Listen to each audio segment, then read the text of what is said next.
hello guys तो সকলোৰে খবৰ বাৰু ভালনে আমাৰ এই চেনেলটোত দি থকা ফান্নি মিমছ ভিডিঅ'বিলাক চাই যদি আপোনালোকে সঁচাকৈয়ে ভাল পায় তেনেহলে লাইক কমেন্ট শেয়াৰ কৰি দিব লগতে যিসকলে আমাৰ এই চেনেলটো এতিয়ালৈকে সাবস্ক্ৰাইব কৰা নাই সেইসকলে কৰক সাবস্ক্ৰাইবটো ফটাফট কৰি দিয়ক হে অকণমানো পলম নকৰি আজিৰ এই ফান্নি মিমছ ভিডিঅ'টো আপোনালোকে এনজয় কৰক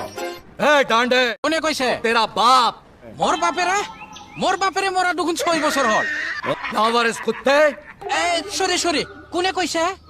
अरे वसूली बोल रहा हूँ মোক কিয় ফোন কৰছা काम को ना बीच से मेरा पैसा लेके आ वरना কিন্তু काट डालूंगा মই কাকৰা গাতাৰ পৰা কাকৰা উলাই আনবা পাৰো आप पता है सैकड़ों बाप की एक इकलौती औलाद से बात कर रहा हूँ আপোনালোকেতো জানাই মই বড় মানুহ साले लुच्चे टुच्चे बाजारू मोहल्ले के गुच्छे শালা কুকুৰ আইভিচোন তই তোৰ মাথা ফাটাই মুড়ি খুন্টা বনাই খাম মই গম পাবিয়া अबे साले एक नंबर के ঐ কুকুৰ ৰটক